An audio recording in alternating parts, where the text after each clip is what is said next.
इस रात को हमारे यहाँ पर आने का जो कारण है वो ये है कि 3 दिन की इस ग्राउंड की परमिशन के बाद आज अंततोगत्वा प्रदेश की सरकार ने राहुल गांधी जी की इस प्रदेश में उपस्थिति को देखते हुए डर कर बहुत बेचैनी के साथ ये हमारी परमिशन रद्द कर। सरकार की ये दलील है साथ साथ में कि इस ग्राउंड में एक कार्यक्रम पहले से चल रहा है और यहाँ पर आने का हमारा मकसद ये है कि हम सोशल मीडिया और मीडिया के हमारे साथियों के माध्यम से ये दिखा पाएं। और मेरा निवेदन है मीडिया से कि वो इस ग्राउंड के पूरे चारों तरफ अपना कैमरा घुमाएं और दिखाएं कि इस मैदान में अभी तक कोई कार्यक्रम नहीं है। सरकार ये कह रही है कि 11 तारीख से लेकर 15 तारीख तक हमारे यहाँ पर एक कार्यक्रम चल रहा है इस मैदान में, और इसको 2 दिन के लिए भारत सरकार ने और एक्सटेंड कर दिया। अब 17 तारीख तक ये कार्यक्रम चलेगा।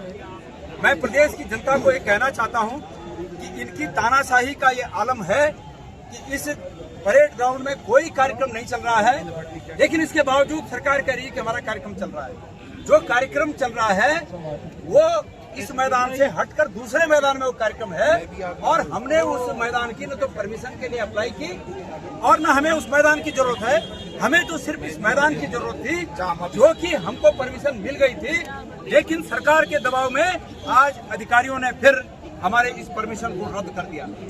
ये राहुल गांधी जी से इस प्रदेश की सरकार का डर जाहिर होता है। डिपार्टमेंटों ने ये कहा कि भाई फीस जमा करो, हमने फीस भी जमा कर दी। अमूमन इस मैदान की फीस सिर्फ 65,000 रुपए होती है। हमसे 1,77,000 जमा करवाया, हमने वो भी 1,77,000 जमा किया, लेकिन उसके बाद आज इन्होंने ये परमिशन रद्द की। ये इनकी डर दिखाता है कि राहुल गांधी जी के आने से ये कितने भयभीत हैं।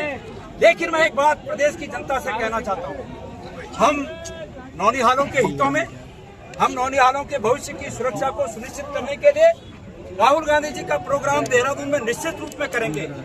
जो पेरेंट्स अपने बच्चों को इस कार्यक्रम में भेज रहे हैं, हम उनको ये सुनिश्चित करना चाहते हैं कि हम बच्चों की सुरक्षा के दृष्टिगत सुरक्षित जगह पर, दूसरी जगह पर हम इस कार्यक्रम को करेंगे।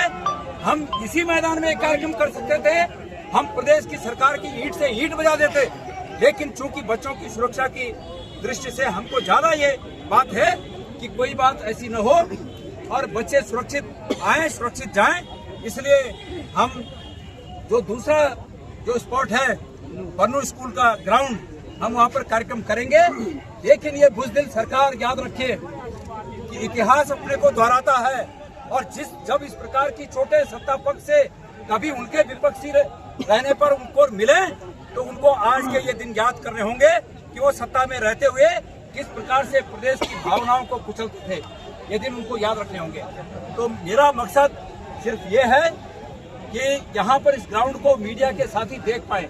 हमारा मकसद पुलिस से झगड़ा करना नहीं है, हमारा मकसद किसी से लड़ना झगड़ना नहीं है, लेकिन हमारा ये मकसद है कि इस तानाशाही सरकार के जो मंसूबे हैं, जो इनकी इच्छाएं हैं, वो जनता तक पहुंचे। ये किस प्रकार से लोकतंत्र को कुचलने के लिए काम कर रहे हैं। मैं आदरणीय हरक सिंह रावत जी से